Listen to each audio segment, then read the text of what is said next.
नमस्कार, मी विशाल परदेशी. गावाकडच्या बातम्यांमध्ये आपलं सगळ्यांचं स्वागत. सर्वप्रथम न्यूज 18 लोकमतच्या सगळ्या दर्शकांना होळीच्या खूप खूप शुभेच्छा. मंडळी, आयुष्य हे वेगवेगळ्या रंगांनी भरलेलं आहे आणि हे रंग कायम असू देत. आपलं नातं आणि आपल्या नात्यांमधला रंग अशाच पद्धतीने गडद होऊ देत, घट्ट होऊ देत, अशीच मनोकामना या ठिकाणी व्यक्त करूयात आणि सुरुवात करूयात आजच्या दिवसभरातल्या महत्त्वाच्या घडामोडींना. पश्चिम महाराष्ट्रात राष्ट्रवादीला मोठं भगदाड पडलं. रणजितसिंह मोहिते पाटलांनी अखेर भाजपात प्रवेश केलाय.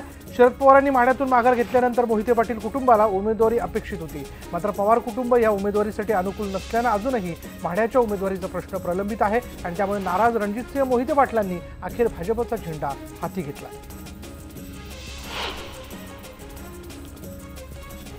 सोलापूरमध्ये आणि पश्चिम महाराष्ट्रामध्ये आमची ताकद आता वाढेल अशी प्रतिक्रिया मुख्यमंत्र्यांनी दिली. रणजितसिंह विजयदादांच्या आशीर्वादानं आमच्याबरोबर आलेत आणि विजयसिंह मोहिते पाटील मनानं आमच्या सोबतच आहेत असंही ते म्हणाले.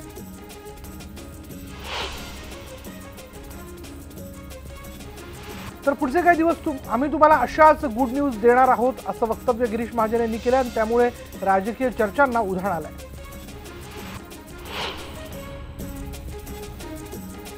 विजयसिंहांनी खासदार, आमदार आणि उपमुख्यमंत्री अशी सर्व पदं उपभोगली. त्यांनी सुचवलेल्या नावाला जिल्ह्यातच विरोध झाला अशी प्रतिक्रिया राष्ट्रवादीचे प्रदेश अध्यक्ष जयंत पाटील यांनी दिली आहे. सर्व पदांवर त्यांना प्राधान्य दिलं, पण त्यांनी घेतलेला निर्णय दुर्दैवी आहे असंही ते म्हणाले. माढामध्ये नवीन उमेदवार असेल असंही त्यांनी स्पष्ट केलं. मावळ तालुक्यातील पार्थ पवार यांच्या प्रचाराच्या शुभारंभात फ्लेक्स नाट्य पाहायला मिळालंय. सभागृहात मनसेची झेंडे दिसल्यानं आश्चर्य व्यक्त केलं जात आहे. मंचावर लावण्यात आलेल्या फ्लेक्समध्ये बरेच बदल करण्यात आले. पार्थचे वडील अजित पवार, शेकाप नेते जयंत पाटील यांचे फोटो मोठे करण्यात आले, तर लहान फोटोंची संख्या वाढवली गेली. या स्थानिक पदाधिकाऱ्यांचे फोटो दिसून आले. स्थानिकांचे फोटो नसल्याने ते नाराज झाल्याची चर्चा होती, म्हणूनच ऐनवेळी फ्लेक्स चढवण्यात आला.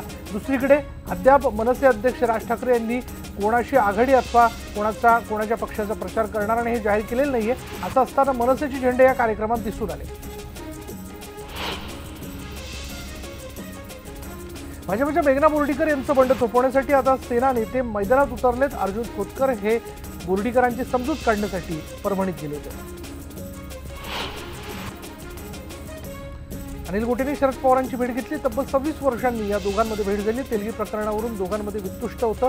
धुळे लोकसभेची निवडणूक लढणार असल्याची घोषणा भाजपचे बंडखोर आमदार अनिल गोटे यांनी केली. राजकारणामध्ये कोणी दीर्घकाळ शत्रू नसतो असं अनिल गोटेंनी म्हटलं. खासदार राज्यमंत्री डॉक्टर सुभाष भामरे यांचा पराभव करण्यासाठी आपण लोकसभा निवडणूक लढवणार असल्याची घोषणा त्यांनी केली. तर रवी राणा यांनी शरद पवार यांची भेट घेतली. अमरावती लोकसभेसाठी पाठिंबा द्यावा अशी मागणी त्यांनी केली आहे. नवनीत कौर राणा यांच्यासाठी जागा मिळावी अशी मागणी युवा स्वाभिमानी पक्षानं केली आहे.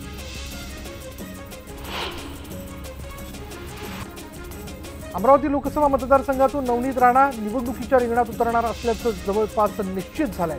रवी राणा यांच्या युवा स्वाभिमान पक्षाला काँग्रेस राष्ट्रवादीने आघाडीत सहभागी करून घेतलंय. शिवसेनेचे विद्यमान खासदार आनंदराव अडसूळ यांच्या विरोधात नवनीत राणा उभ्या आहेत. साताऱ्यातल्या राष्ट्रवादीच्या आमदारांची बैठक बोलवण्यात आली होती. साताऱ्यातील राष्ट्रवादी कार्यालयात ही बैठक झाली आणि उदयनराजे भोसलेंसह जिल्ह्यातील राष्ट्रवादीचे आमदार या बैठकीला उपस्थित होते. आपल्या पहिल्या भाषणामुळे ट्रोल झाल्यानंतर आता पार्थ पवार सावध भूमिकेत गेलेत. मावळमधल्या कार्यकर्ता मेळाव्याला पार्थ पवारांनी हजेरी लावली, मात्र त्यांनी मेळाव्याला संबोधित करायचं टाळलं. आपण बोलण्यापेक्षा कामावर जास्त भर देतो असं सांगत पार्थ पवारांनी सावध पवित्रा घेतला. धुळ्यातले काँग्रेसचे लोकसभा उमेदवार कुणाल रोहिदास पाटील यांनी छगन भुजबळ यांची भेट घेतली. कुणाल पाटील हे आघाडीचे उमेदवार आहेत. भुजबळांना त्यांनी प्रचारासाठी आमंत्रण दिलं. बीड लोकसभा मतदारसंघाच्या निवडणुकीकडे सर्वांचं लक्ष लागून राहिलंय आणि या निवडणुकीत पंकजा आणि धनंजय मुंडेंची प्रतिष्ठा पणाला लागली आहे. उमेदवार मॅनेज करण्यात आला. या चर्चेवर धनंजय मुंडेंनी संताप व्यक्त केला. निकालाच्या दिवशी तुम्हाला कळेल असा टोला त्यांनी लगावला.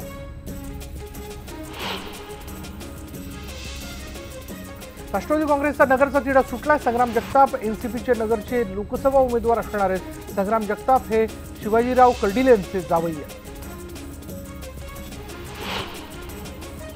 गेल्या निवडणुकीत काँग्रेसमधून भाजपात गेलेले नेते पुन्हा काँग्रेसमध्ये येण्याच्या वाटेवर असल्याचं वक्तव्य काँग्रेसचे नेते माणिकराव ठाकरेंनी केले। भाजपमध्ये त्यांची निराशा झाल्यानं काही आमदार काँग्रेसमध्ये येणार असल्याचं ते म्हणाले। काँग्रेस नेते माणिकराव ठाकरे यांनी हा गौप्यस्फोट केला। पालघर नगर परिषदेच्या निवडणुकीचा प्रचार सुरू आहे, मात्र एकनाथ शिंदे यांना मतदारांच्या संतापाचा सामना करावा लागला। आपल्या नगरसेवकांनी 5 वर्षात कोणती विकास कामं केली आहेत हे आधी दाखवा, नंतरच आमच्याकडे मतं मागण्यासाठी या, असे खडेबोल मतदारांनी शिंदेंना सुनावले। शिर्डी लोकसभा मतदारसंघात काँग्रेसने श्रीरामपूर येथील आमदार भाऊसाहेब कांबळे यांना उमेदवारी जाहीर केली। विखे समर्थक असलेल्या भाऊसाहेब कांबळेंना उमेदवारी जाहीर झालेली असली तरी कांबळे अस्वस्थ झालेत, कारण सुजय विखेंच्या भाजप प्रवेशानंतर राधाकृष्ण विखे पाटलांची भूमिका गुलदस्त्यात आहे आणि त्यामुळे कांबळेंना विखे पाटील मदत करतील का, असा प्रश्न आहे। युतीने लोकसभेसाठी रामदास आठवले यांना एकही जागा सोडली नसली तरी देखील आरपीआयचे अध्यक्ष रामदास आठवले केंद्र सरकारच्या कामगिरीवर समाधानी आहेत। आपण नाराज नसून आघाडीसोबत राहणार असल्याचं त्यांनी स्पष्ट केलं। महाड इथे सत्याग्रह दिन कार्यक्रमाच्या दरम्यान त्यांनी आपली भूमिका स्पष्ट केली। मोदींची महाराष्ट्रातली पहिली सभा जी ती वर्ध्यात होणार आहे। भाजपच्या लोकसभेच्या प्रचाराला वर्ध्यातून सुरुवात होणार आहे। 28 मार्चला ही सभा होते आणि या सभेची जोरदार तयारी सुरू झाली आहे। मनोहर पर्रीकरांचं कार्य पुढे नेणे हीच त्यांना खरी श्रद्धांजली असल्याचं मत गोव्याचे मुख्यमंत्री डॉक्टर प्रमोद सावंत यांनी व्यक्त केलं आहे। पणजी शिमगोत्सव समितीचे सर्व कार्यक्रम रद्द करण्यात आलेत आणि त्यानंतर माध्यमांशी बोलताना त्यांनी हे मत व्यक्त केलं। गोव्यात डॉक्टर प्रमोद सावंत सरकारने विश्वासदर्शक ठराव 20-15 असा जिंकला आणि यावेळी सभेमध्ये पर्रीकरांना श्रद्धांजली वाहण्यात आली।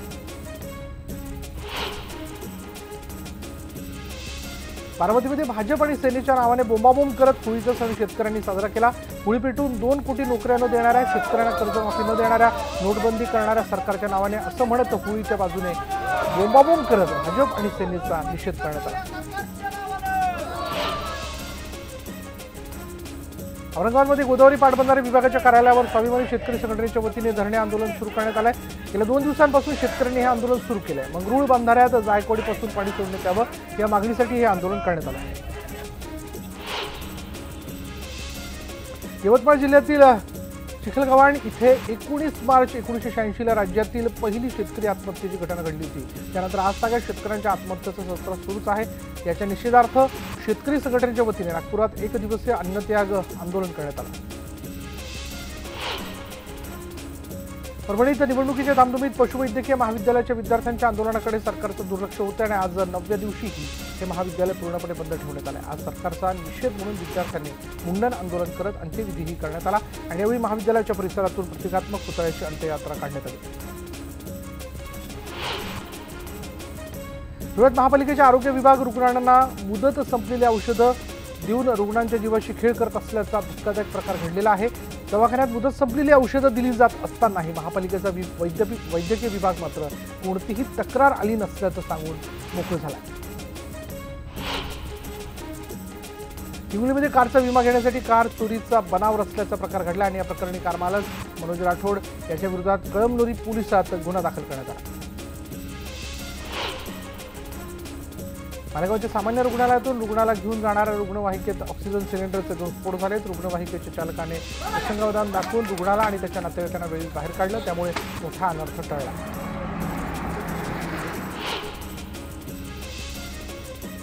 अकोला रोडवरील दाळंबीजवळ मुंबईकडून नागपूरकडे जाणारा एक ट्रक पलटी झाला आणि यात जागीच एकाचा मृत्यू झाला असून 1 जण किरकोळ जखमी झाला। ट्रकमध्ये काही ज्वलंत रसायनं असल्याने चालकाचा यात जागीच मृत्यू झाला।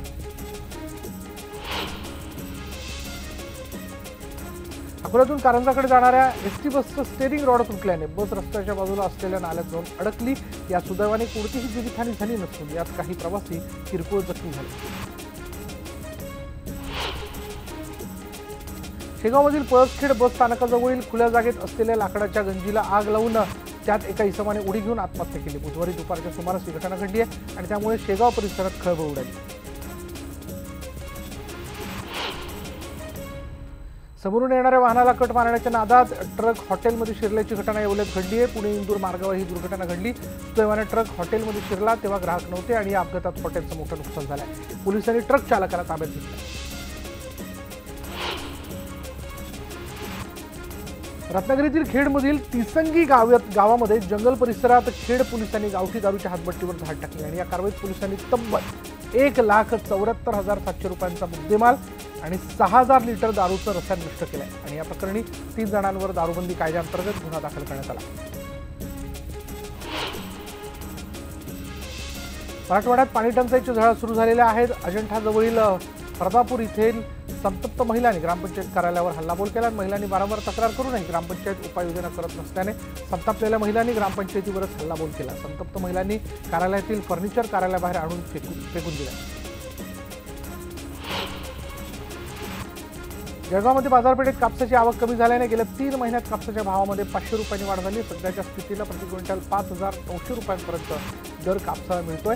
एप्रिलपर्यंत ही स्थिती कायम राहण्याची शक्यता व्यापाऱ्यांनी वर्तवली आहे। भंडारा जिल्ह्यात वादळी वारा आणि विजेच्या कडकडाटासह पाऊस आणि गारा पडल्यात आणि गारांमुळे शेतीतील पिकांचं नुकसान होण्याची शक्यता आहे। तर दुसरीकडे नागपूर जिल्ह्याच्या मौदा, पारशिवनी, सावनेर तालुक्यात अवकाळी पाऊस आणि गारपिटीला सुरुवात झाली। गारपिटीमुळे गहू, हरभरा, संत्री आणि आंब्याचं मोठं नुकसान झालंय। 24 तासात आणखी पाऊस पडण्याची हवामान खात्याने शक्यता वर्तवली।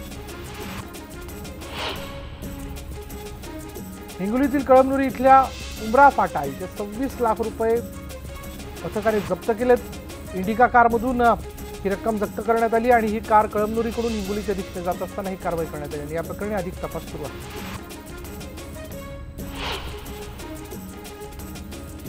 नाशिक तालुक्यातील परमुरी गावालगत असलेल्या जंगलात सकाळी 1 आणि आता 3 असे 4 बिबट्यांचा मृत्यू झाल्यानं परिसरात खळबळ उडाली असून वन विभागाचे अधिकारी घटनास्थळी दाखल झालेत। त्यांनी बिबट्यांचे मृतदेह ताब्यात घेऊन शवविच्छेदनासाठी पाठवून दिले।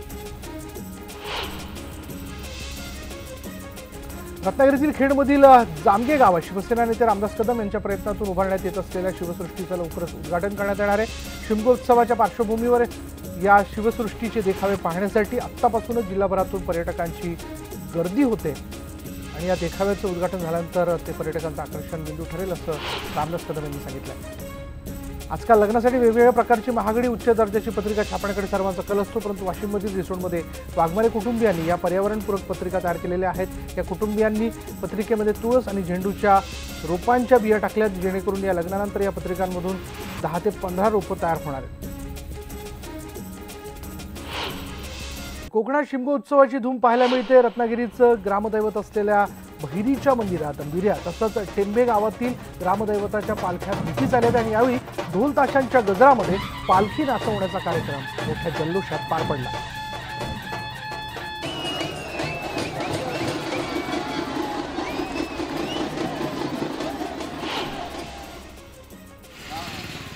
नाशिकमध्ये पारंपरिक पद्धतीने होळीचा उत्सव साजरा करण्यात आला। पुरोहितांच्या मंत्रपठणानंतर होलिका दहन करण्यात आलं।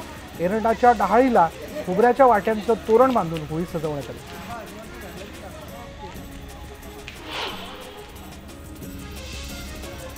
गावोगावी सर्वत्र होळीच्या बोंबा ऐकू येतात। नांदगाव, सटाणा यासह नाशिक जिल्ह्यातील ग्रामीण भागात होळी सण पारंपरिक पद्धतीने उत्साहात साजरा करण्यात आला। त्यावेळी एरंड वृक्षाचा दांडा करून त्याभोवती शेणाच्या गोवऱ्या रुतून होळी पेटवण्यात आली आणि यावेळी गावात उत्साहाचं वातावरण आहे। मात्र यंदाच्या होळीवर दुष्काळाचा सावट दिसून येत आहे।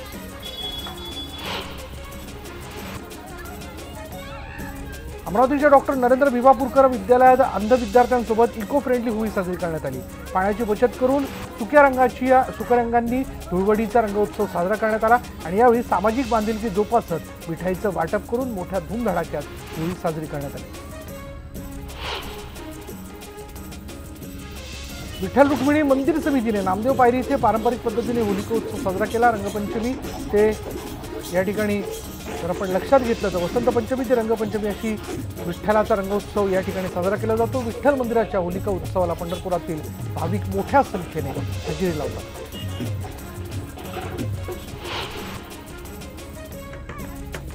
पंढरपुरात घालमे पवार वस्ती येथील शिक्षक आणि विद्यार्थ्यांनी पर्यावरणपूरक होळी साजरी केली आहे। गाव स्वच्छ करून जमा झालेल्या केरकचऱ्याची होळी करून त्यांनी स्वच्छतेचा संदेश दिला। विशेष म्हणजे गेल्या 24 वर्षांपासून जिल्हा परिषदेचे शिक्षक प्रशांत वाघमारे अशा पद्धतीने होळी साजरी करतात। नागपुरातील व्यापाऱ्यांनी आतंकवाद, चायनीज सामान आणि ऑनलाईन व्यापाराची ही होळी केली। विदर्भ चेंबर ऑफ कॉमर्सच्या कार्यालयासमोर या होळीचं दहन करण्यात आलं. सांगली महापालिकेच्या सावली बेघर निवारा केंद्रामधील मनोरुग्णांनी एकत्र येत होळी सणाचा आनंद लुटला आणि यावेळी एकत्र येत होळीचा उत्सव साजरा करण्यात आला. सर्वांनी हा उत्सव मोठ्या आनंदाने पार पाडला.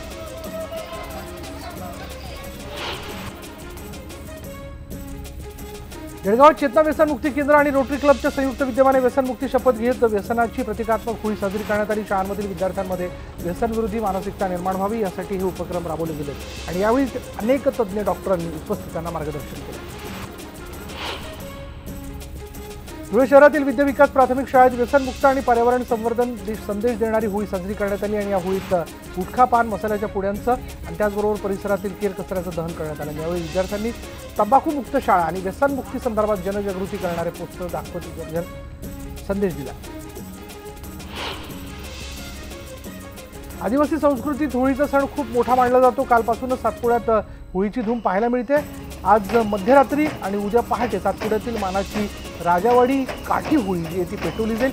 मात्र कालपासूनच नंदुरबार होळीच्या रंगात रंगलेला दिसून येतोय. नर्मदा बचाव आंदोलन, नर्मदा नवनिर्माण अभियानाचा मंगळवारी यांनी देखील रात्री होळीचा उत्सव जो आहे तो चांगलाच उत्साहात पार पाडला.